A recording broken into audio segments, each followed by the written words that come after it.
Bonjour tout le monde, bienvenue, bienvenue. Je me permets de vous transmettre mes bons vœux de bonne année. Je vous souhaite la santé physique, mais la santé psychologique aussi. Parce que quand on est bien dans notre corps et dans notre tête, on peut traverser tous les défis qui sont présentés à nous, puis on peut oser réaliser nos rêves.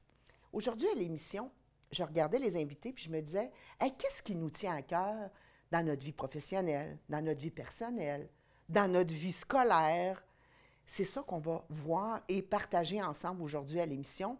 Vous allez apprendre des choses intéressantes sur qu'est-ce qui nous tient à cœur dans Charlevoix. Donc, restez assis confortablement, car ça se passe chez vous.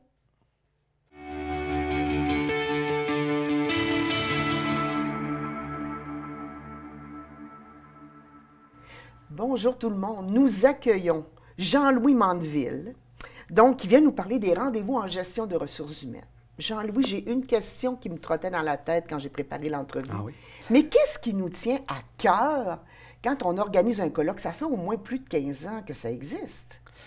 Bien, ça fait 21 ans que ça existe. 21e Oui, année. c'est notre 21e année. Et ce qui tient à cœur, c'est les ressources humaines. Ce qui tient à cœur au comité, c'est vraiment les ressources humaines. C'est d'offrir une journée de formation avec plein d'outils qui peuvent faire la différence au cours de l'année qui vient.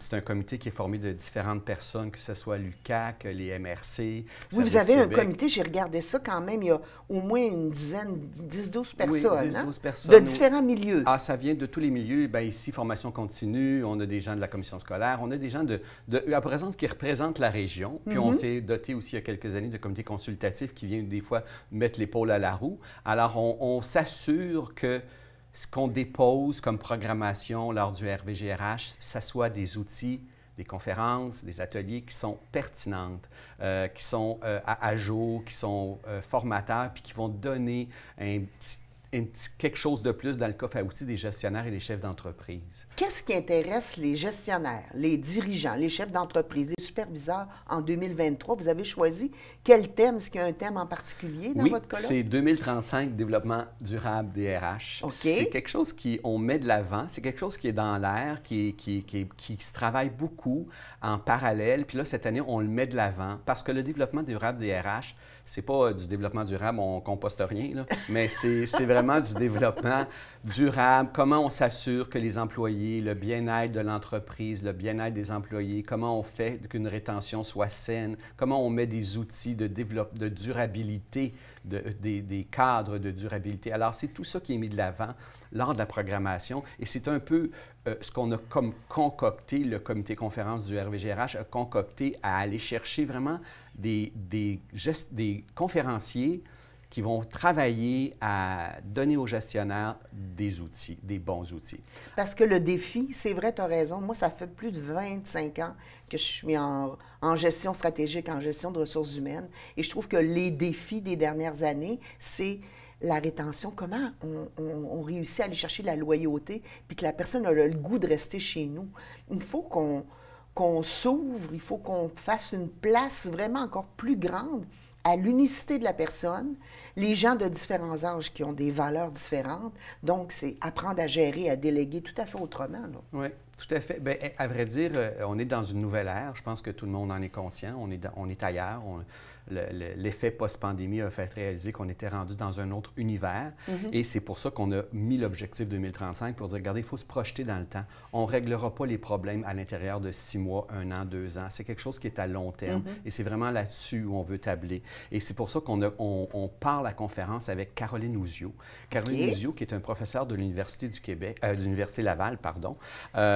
Et puis, elle va venir mettre la table sur le développement durable, expliquer c'est quoi le développement durable avec les outils humains qu'on peut mettre de l'avant. J'appelle Mme Ouzio notre double expresso parce que c'est vraiment de quelqu'un de très énergique, très... Elle vient booster, là. Elle vient booster, puis elle vient dire les vraies choses. Et c'est ça que les gens ont besoin d'entendre. On a besoin d'entendre, oui, c'est les ça. vraies choses. Elle compte pas de langue de bois. Non, puis c'est pas un cours universitaire, c'est vraiment clair ce qu'elle dit. Et ensuite de ça, comme c'est une nouvelle formule qu'on a mis de l'avant cette année, on a 2 autres conférences qui vont suivre le matin. Alors, il n'y a pas d'atelier le matin. Tout le monde écoute 3 conférences. Caroline Ouzio, en ouverture. Ensuite de ça, on a Hugues Faust, qui va venir parler de l'intelligence artificielle. Excuse-moi, l'intelligence artificielle. Alors, comment on met ça, comment on intègre ça dans les entreprises? C'est une solution à la pénurie de main-d'œuvre et il va l'expliquer pourquoi c'est une solution à la pénurie de main-d'œuvre, pardon. Ensuite, on a François Courcy qui, lui, va venir parler des risques psychosociaux. La loi va changer prochainement. C'est quelque chose qui est vraiment fondamental. Les employés souvent ont besoin d'aide, on ne le sait pas. Et les gestionnaires aussi, là. C'est pas juste les employés, les gestionnaires, tout ça. Fait que François va venir faire une conférence aussi le matin. Apprendre à reconnaître, on en parlait un petit peu tantôt, hein? Tu sais, apprendre à reconnaître nos limites et à les exprimer. Parce que je pense on n'a pas des surfemmes ou des surhommes dans notre organisation, dans l'endroit où on travaille. On a à être honnête sur ce qu'on peut développer, sur ce qu'on peut donner. Puis ça fluctue dans le temps aussi. On a pu être un super gestionnaire là, qui a relevé plein de défis. Puis on arrive à un moment donné. Puis notre vie, on vit plein de choses, de défis personnels. Puis des fois, on est moins capable, on a moins d'énergie. Il faut le reconnaître, il faut en parler à nos dirigeants puis à nos gestionnaires qui sont au-dessus de nous. J'aurais besoin de quelqu'un pour me donner un coup de main. Je vis telle chose. Puis c'est normal, la vie est comme ça. Être capable de lever le drapeau, dire « je suis submergé, j'en ai trop ». Et les risques, mais lui va venir vraiment nous donner les outils pour reconnaître, aider et prendre en charge les employés avec des besoins. Donc, la formule d'avant-midi, tout le monde qui est inscrit participe aux mêmes 3 conférences. Oui, exactement. Alors, ça, c'est l'avant-midi. Et ensuite de ça, naturellement, c'est le dîner, réseautage, les gens viennent manger, c'est toujours agréable. Oui. Et on retourne en après-midi avec 3 conférences. La beauté de cette année, c'est que si vous êtes intéressé par les risques psychosociaux, vous pouvez prolonger 1h30 pendant 1h30 avec François Courcy. Vous pouvez prolonger, si vous êtes intéressé par l'intelligence artificielle, pendant 1h30 avec Hugues Fausse. Et on a rajouté un 3e conférencier qui est Jean-Philippe Bradette, qui, lui, c'est vraiment comment apprendre à apprendre, les superviseurs, les gestionnaires, comment faire que les employés apprennent. Avoir un degré d'autonomie plus grand. Et éviter la répétition. On sait qu'on répète, on sait que c'est normal de répéter les consignes, mais lui va venir vraiment donner des outils, comment apprendre à apprendre aux gestionnaires, que le gestionnaire se dégage un peu du roulant. On a moins de personnel, donc si on les rend plus autonomes, on est moins obligé de faire de la supervision. On peut faire autre chose. Puis on peut faire autre chose, puis on peut participer au développement de notre organisation à ce moment-là, au lieu d'être juste dans l'opérationnel. Et c'est fascinant ce que M. Bradette apporte comme solution, c'est concret. Et tout ça, c'est du concret. Et l'intelligence artificielle, ce n'est pas quelque chose d'inaccessible. On pense toujours que c'est inaccessible. Ça ne l'est pas. C'est accessible. Il y a des fois des petits projets qui sont mis en place au niveau intelligence artificielle qui vont permettre à l'entreprise de se dégager du temps, de se dégager au niveau de la pénurie de main-d'œuvre. Puis, ça ne veut pas dire que tu claires des employés. Au contraire, c'est vraiment quelque chose qui va venir appuyer l'entreprise. Jean-Louis.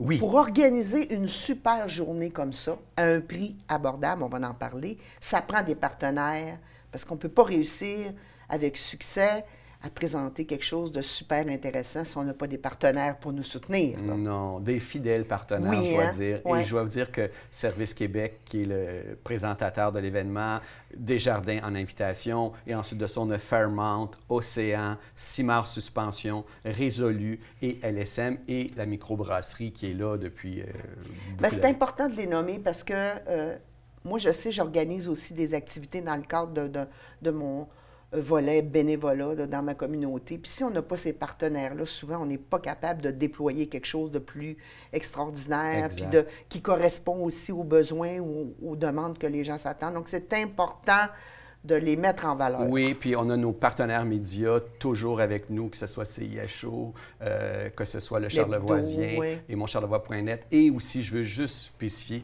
on voit les partenaires associés. Ça, c'est des gens qui font partie du comité. Sur le site Internet www.rvgrhcharlevoix.com, vous avez les partenaires, tu sais, que ce soit Québec, l'UQAC, la formation continue, la MRC de Charlevoix-Est, Ouest, l'Appui, Promutuel, Tourisme Charlevoix, SADC, toute cette gang-là travaille dans un seul but, c'est de faire un événement qui va donner des outils concrets aux participants. Oui. Je suis allée à plusieurs colloques dans ma vie de gestionnaire. Des fois, c'était ce que je trouvais moins intéressant. Je retournais et je me disais, bon, qu'est-ce que j'ai de concret demain là, pour faire une différence ou me mettre à travailler sur un aspect. Donc, je trouve ça important que... Et c'est ce qu'on demande c'est ce qu'on demande à tous nos conférenciers, avec quoi les gens vont partir. Les gens, ensuite, suite à la journée, vont recevoir les PowerPoint des conférenciers. Et c'est souvent des penses-bêtes de dire, ah oui, il a dit ça, ça, ça, ça, et je vais mettre ça en application. Et souvent, l'année dernière, c'est ce qu'on a reçu comme commentaire. J'ai pu mettre en application ce que j'ai reçu comme outil. On a tous un coffre à outils comme gestionnaire RH. Des fois, c'est le fun de faire le ménage, puis d'en rajouter un ou deux. On a besoin de moderniser nos outils, parce que la réalité change aussi. Dis-moi, Jean-Louis, c'est quand cette super journée-là? Ça a lieu quand? Comment ça coûte? Comment on fait pour s'inscrire? C'est le 22 février. D'accord. C'est le jeudi 22 février au Manoir Richelieu. Ça coûte 170 après le 24 janvier. Et c'est 170 j'ai bien dit le chiffre. Là. Oui, oui, OK. Oui. Alors, des fois, je fais des erreurs, c'est normal. Alors, 170 et ça couvre tout, les pauses café, le dîner, les conférences. C'est vraiment une journée... Est-ce que ça s'adresse juste là, vraiment aux hauts dirigeants puis au cadre de l'organisation ou un superviseur ou des gens, par exemple, qui sont dans le communautaire, les gens qui sont dans des CA peuvent s'inscrire aussi? Moi, je pense que ça s'adresse à tous ceux qui sont intéressés par les ressources humaines et tous ceux qui ont à travailler en RH. Souvent, c'est le propriétaire d'une entreprise, c'est souvent le directeur des opérations, c'est des outils. Alors, que ce soit, si quelqu'un qui serait à la retraite serait intéressé par les RH, c'est aussi possible parce que ça donne des outils concrets et ça donne des fois ça fait des ponts avec des choses déjà acquises. Je ne voulais pas passer à côté de Richard Aubé, notre conférencier de clôture. Oui, oui. Alors, je te laisse. On va terminer avec ça. Okay. Oui, avec la cerise sur Sunday. Oui, bien, Richard Aubé, c'est quelqu'un qui a une énergie débordante, qui va venir parler du leadership humain. Le leadership humain, c'est capital. Et lui va venir mettre de l'avant d'une façon simple, mais très efficace, comment on peut arriver à... Encore là, tout le monde connaît le leadership, mais d'aller chercher à un autre niveau, alors ça sera la conférence de clôture. Et ensuite de ça, c'est l'activité réseautage commanditée par la microbrasserie et LSM qui va être présent. Alors, ça, donc, là, on prend un petit verre, puis on dit, ah, tu travailles dans quelle organisation? Exactement. Et moi, j'ai réalisé tel projet. Ah oui, moi, je suis en démarche pour ça. Puis c'est le fun aussi de rencontrer les conférenciers qui sont là, de jaser avec eux autres. Fait que c'est vraiment, on l'a intégré à la programmation parce que l'activité réseautage, c'est la cerise sur le Sunday des RVGRH. Donc, 22 février, un jeudi 22 février au Fairmont de Charlevoix. Comment on fait pour s'inscrire? www.rvgrhcharlevoix.com. Et à ce moment-là, vous avez toute la programmation là-dessus. Vous avez le détail des conférences, le détail sur qui sont les conférenciers, leur descriptif, le truc pour réserver, aussi les partenaires qui sont avec nous. Fait que n'hésitez pas à aller voir le www.rvgrhcharlevoix.com. Jean-Louis Mandeville, merci infiniment d'être venu. Donc, restez là à la maison. Je vous invite, on s'en va en reportage. Technoconcept, on s'en va à la polyvalente, puis on va voir ce que des professeurs ont décidé de faire vivre à des étudiants. Ils ont des idées de réaliser telle chose dans tel domaine, ils vont les soutenir. Donc, restez là, ça va être super intéressant.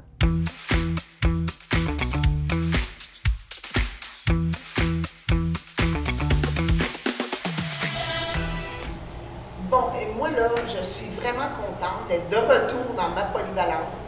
Bienvenue. On rencontre Éric, professeur, Ronald, qui est technicien, Technoconcept. Mais qu'est-ce que c'est? Moi, à l'époque, il y a à peine quelques années, il y avait comme un atelier menuiserie. Est-ce que c'est un peu la version moderne de Technoconcept? Mais en fait, c'est pas mal la version moderne. C'est vrai qu'il s'est passé quelques années, comme tu l'as dit. Oui, juste quelques-unes. Quelques années. Donc, effectivement, il y a toujours eu des ateliers à la polyvalente. Maintenant, on est au centre éducatif Saint-Aubin, mais anciennement, à la polyvalente Saint-Aubin, il y a toujours eu des ateliers pour faire et de la menuiserie et de la mécanique. On peut dire que Technoconcept, c'est peut-être, dans le fond, la continuité de ces ateliers-là, mais avec une formule différente. 2.02, là, 2.0. 2.0. 2.0, oui. 2.0, oui. OK. Donc, Technoconcept, c'est quoi l'objectif principal? Puis, quelle sorte de clientèle vous accueillez dans vos cours? Bien, d'abord, si on veut continuer de parler d'années, oui.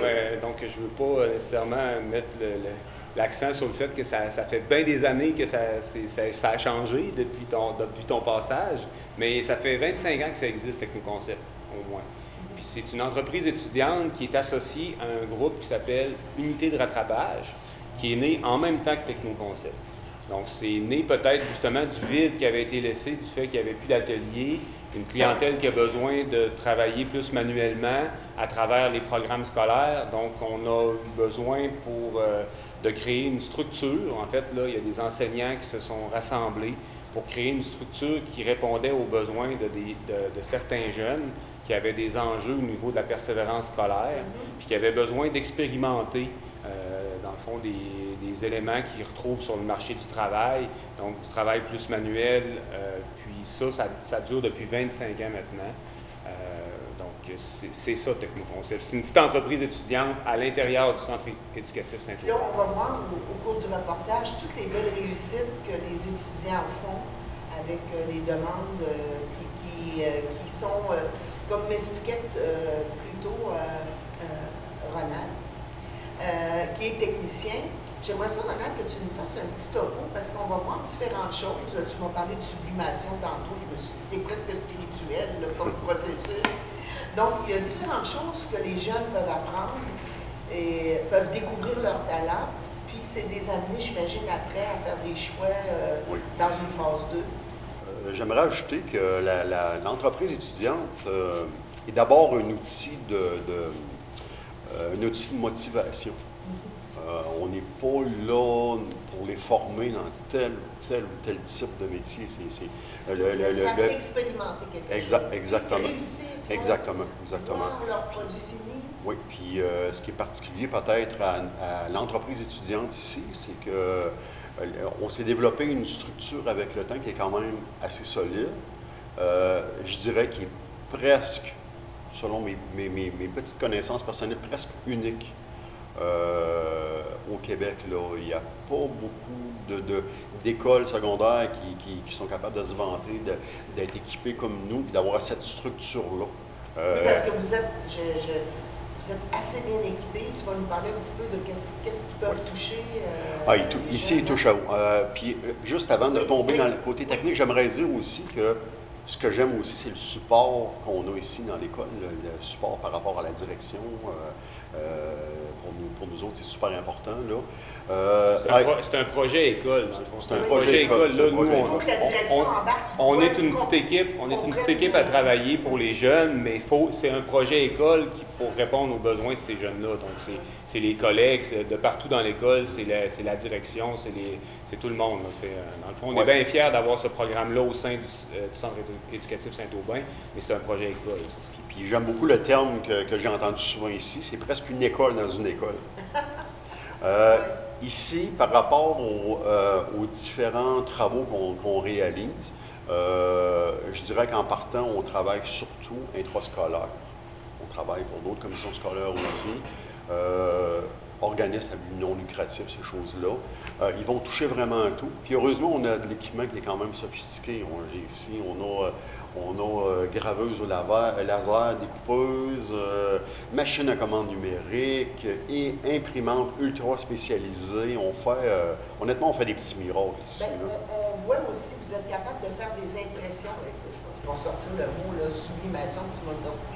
Dans le fond, imprimer sur une tasse, sur une bouteille sur du métal, certains substrats particuliers, oui, exactement. C'est formidable. On a vu les jeunes filles là, nous faire une belle bouteille pour TVCO. Donc Puis souvent, ces jeunes-là, ce qui est quand même appréciable ici, c'est que ils touchent un petit peu à tout, mais à un moment donné, ils se découvrent eux-mêmes.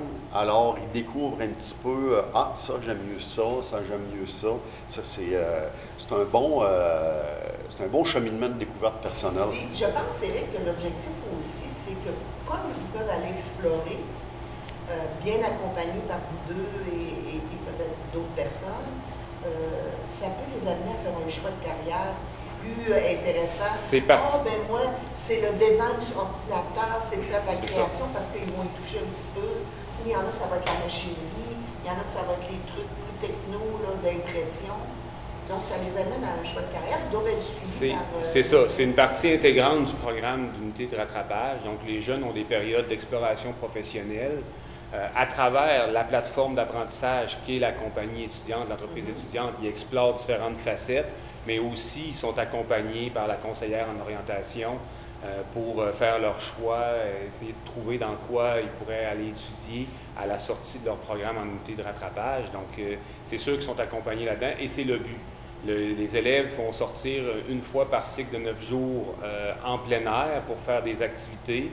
Ils vont avoir aussi à travers ces journées-là, des fois on en profite pour regarder les différents métiers en lien avec le site qu'on va visiter, que ce soit une station de ski, que ce soit... Oui, parce que vous avez fait des plaques pour des stations de ski, oui, donc tu vas skier et tu dis hey, c'est le truc qu'on a fait. En effet, puis là, des fois on en profite pour parler des métiers de la montagne, oui. Donc tout ce que ce soit en foresterie ou encore en opérateur de machinerie ou au service à la clientèle, donc on en profite pour parler un peu orientation.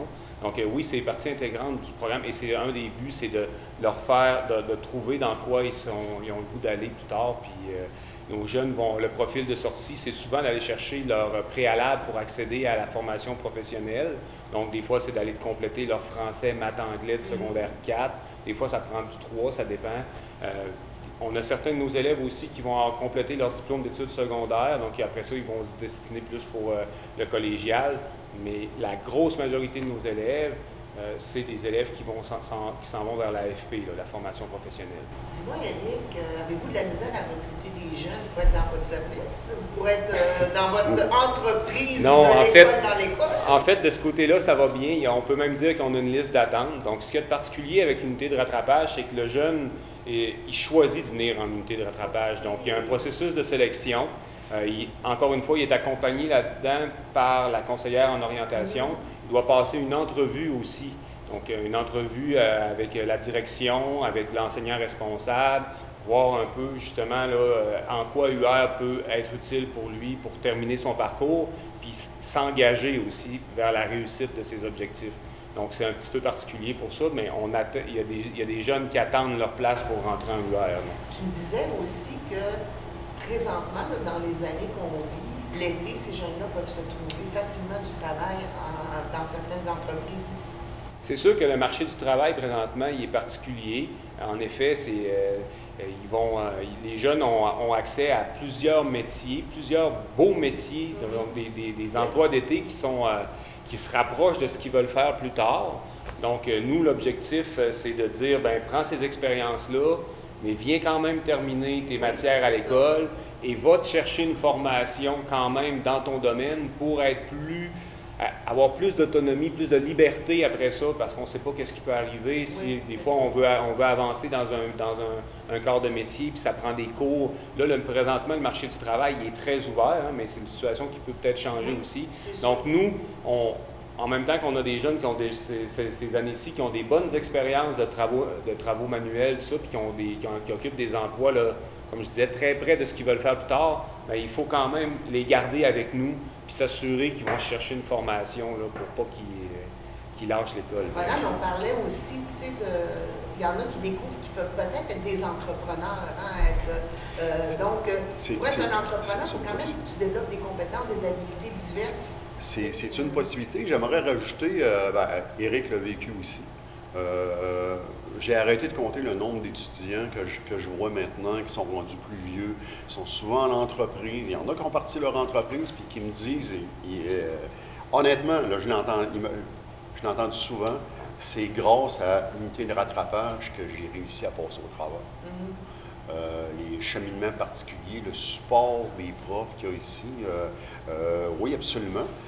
Puis en plus, notre contexte aussi d'entreprise étudiante, là, leur permettre de toucher à la vraie vie, là, communiquer avec des clients, envoyer un courriel formel, communiquer avec un fournisseur, faire des achats. Parce que vous allez jusque-là dans l'implication qu'ils vont avoir ici là, pour les familiariser avec, il n'y a pas juste une tâche, il y a tout ce qu'il y a autour aussi. Oui, c'est quand même assez complexe. Puis en plus, moi personnellement, je trouve que c'est ce qui fait notre force. Exemple, quand on travaille avec certains logiciels, on utilise des logiciels professionnels. C'est la réalité c'est la réalité de l'entreprise. Alors, vous n'avez pas des logiciels dinosaures là, qui non. On est, il y a une similarité de quand tu vas sur le marché du travail. Exactement.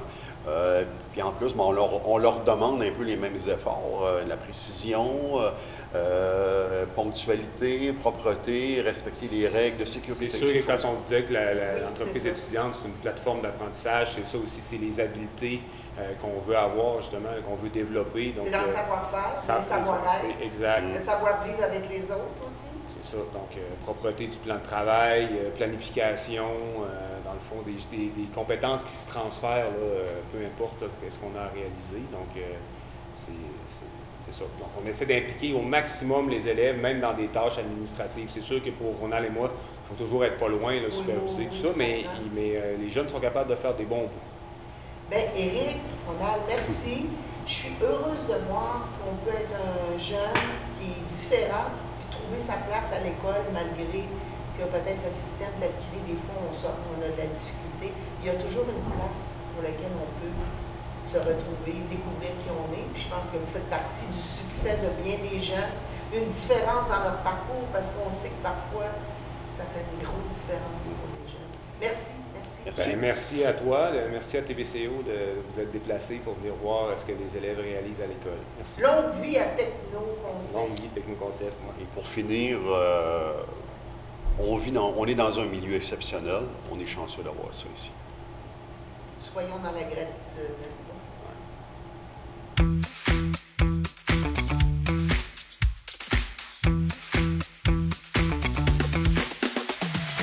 Bon, alors, nous recevons deux beaux hommes. Je me sens choyée aujourd'hui. Abdelkarim, qui travaille à la MRC de Charlevoix, et Jean-François, qui travaille à la MRC Charlevoix-Est, qui vont venir nous parler d'une chose tellement, ça m'a vraiment dynamisé quand j'ai vu ça, une trousse pour les nouveaux arrivants. Je vais commencer avec toi, Abdelkarim, parce que je pense que les gens vont comprendre que tu n'es peut-être pas natif de Charlevoix. Moi, je sais que tu es arrivé il y a quelques années. En quoi c'est précieux d'avoir décidé pour Charlevoix de travailler sur une trousse d'accueil comme ça? La trousse d'accueil, elle répond, si on y a pensé, c'est qu'elle répond concrètement à un besoin. Le besoin des nouveaux arrivants de savoir qui fait quoi, où est-ce que je trouve ça, qu'est-ce que je dois savoir sur notre région. Et l'immigration à Charlevoix est de plus en plus importante et les nouveaux arrivants aussi. Donc, dans cet objectif-là, et aussi pour répondre à des actions de nos plans d'action en immigration conjoints des deux MRC, on a envisagé la faisabilité d'une trousse d'accueil comme celle-ci. Donc, vous avez décidé de travailler en collaboration. Jean-François, tu es un bon Dufour de la région, tu es vraiment un natif d'ici. Qu'est-ce qui a pu vous enrichir mutuellement de travailler sur une trousse comme ça, puis la différence que toi, tu peux voir là, avec cet outil-là? Bien, en fait, première des choses qui est important de mentionner quand même, c'est que, tu sais, nous, en tant que Charlevoisiens, on est un petit peu habitués avec la dynamique là, de Charlevoix-Est, Charlevoix, tu sais, les fameuses guerres de clochers entre l'Est et l'Ouest.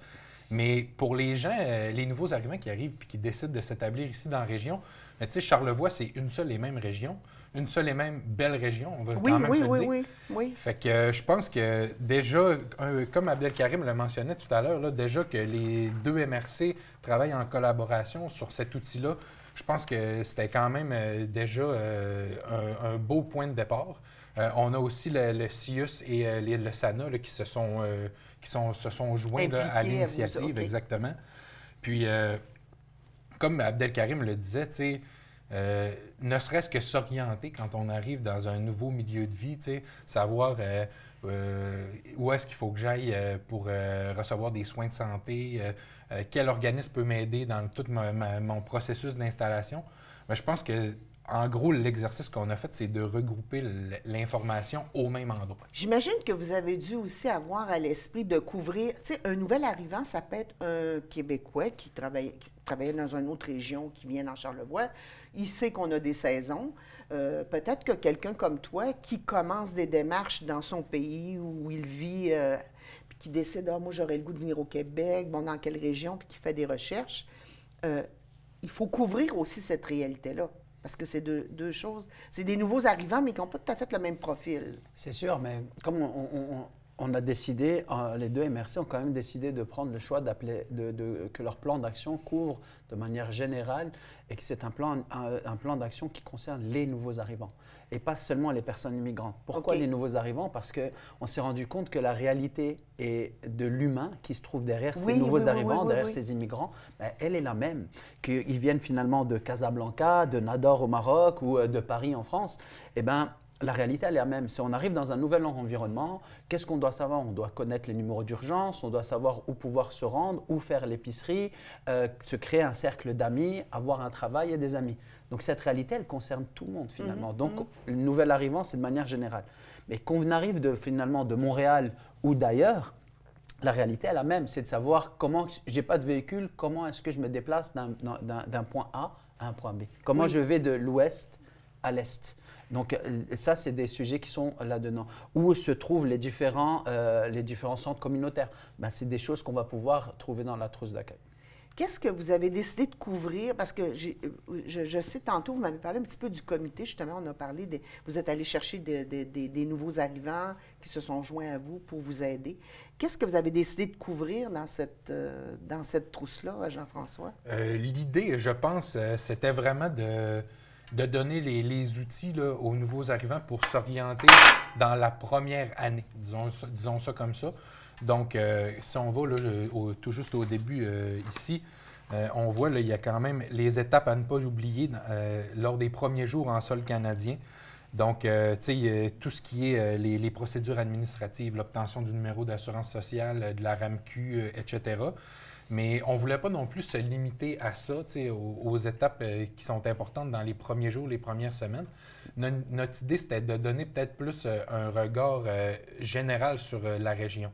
Donc, on a regroupé l'ensemble des ressources en santé, hôpitaux, CLSC, les clés là, pour bien comprendre comment ça fonctionne pour inscrire les enfants à l'école, à la garderie.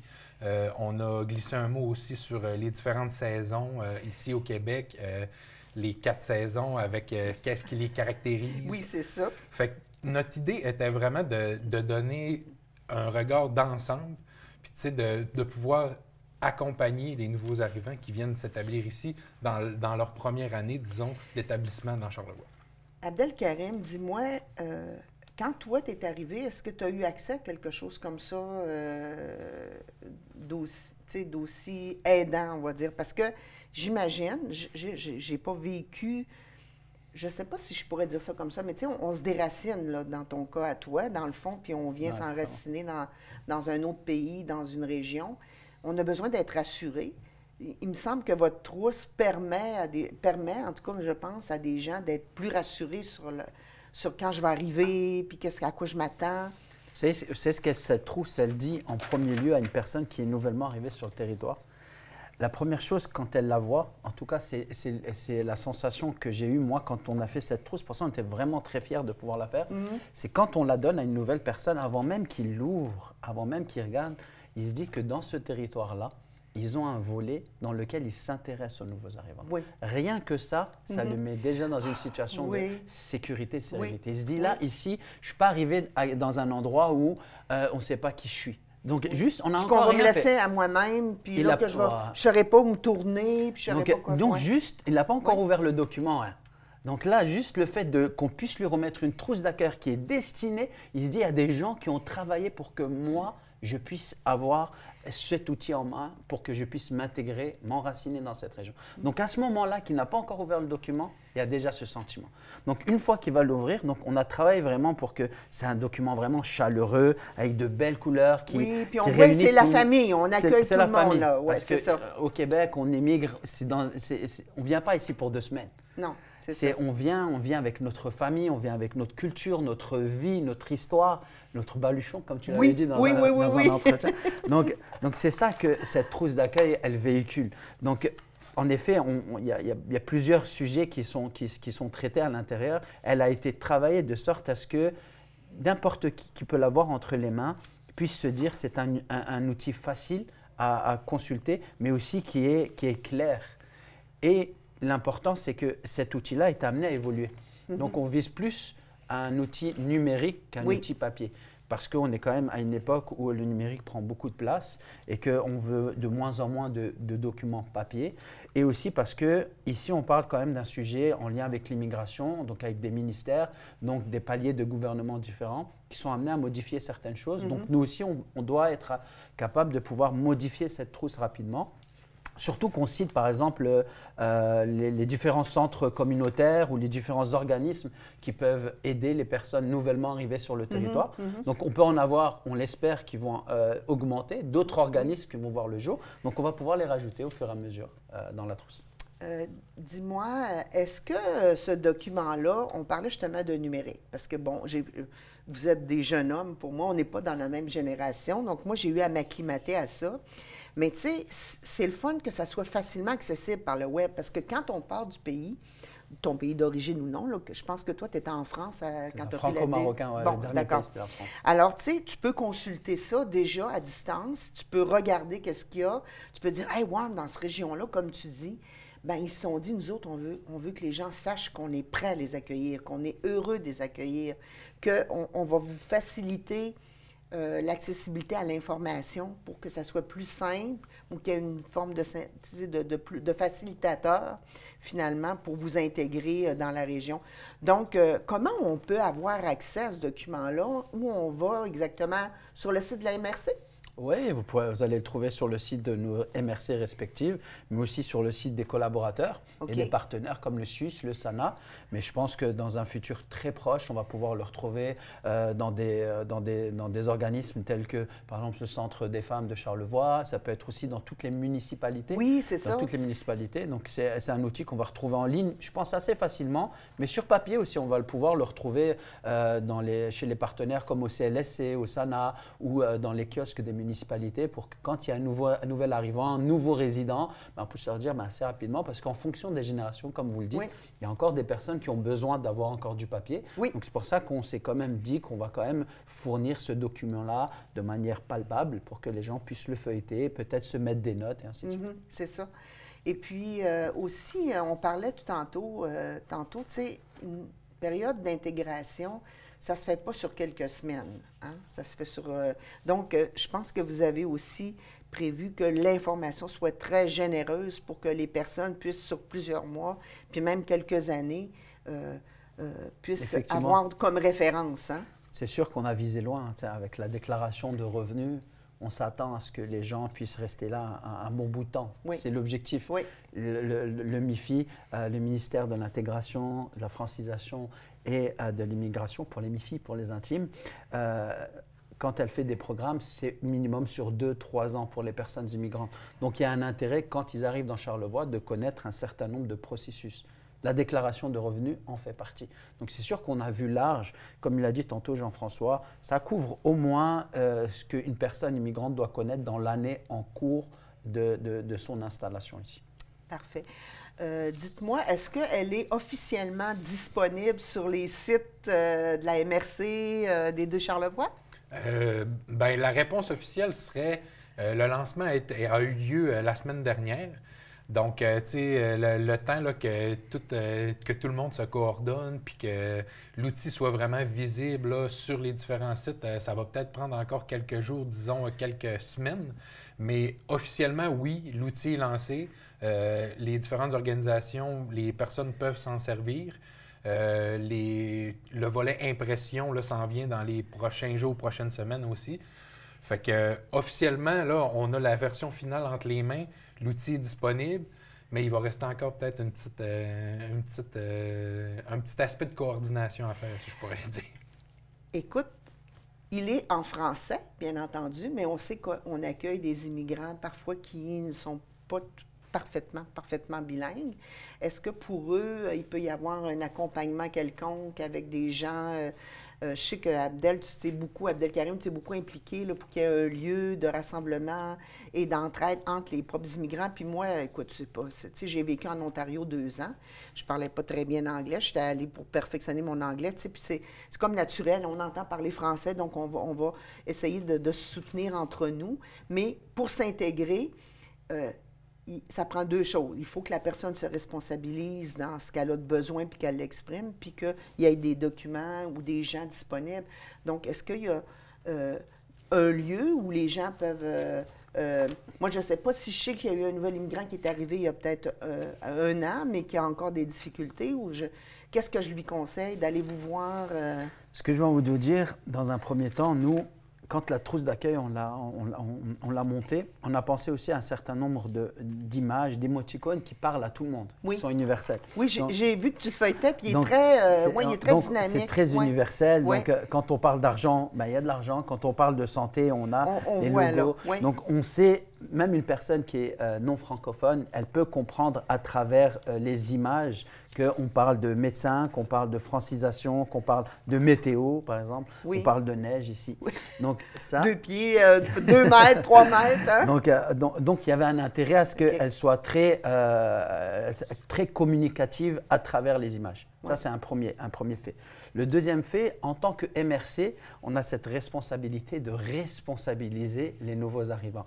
Donc, on ne va pas se lancer dans une traduction de cet outil-là de manière directe. Pourquoi? Parce que sur toute la région, comme on a déjà pu le voir dans une entrevue, on a répertorié plus d'une quarantaine de nationalités. Quarantaine de nationalités, ça fait une dizaine de langues différentes déjà. Probablement, oui. Pas mal. Donc, ce serait regarder dans quelle langue on l'a traduit, et ainsi de suite. Par contre, les organismes partenaires, ils auraient peut-être un intérêt, eux, de manière spécifique, en fonction de leur clientèle, à traduire ce document-là. Et c'est en cours. Le SUS envisage de pouvoir le traduire en anglais et en espagnol, par exemple, parce qu'ils ont un intérêt avec leur clientèle de pouvoir le faire. Donc ça, c'est effectivement, étant donné que c'est un outil qui est ouvert, c'est aussi un outil avec lequel on a collaboré avec ces organismes. Donc nous, on n'a pas de problème à ce que cet outil-là soit repris et traduit. Bien au contraire, ça nous fera plaisir de pouvoir le communiquer et de pouvoir l'ouvrir à tous.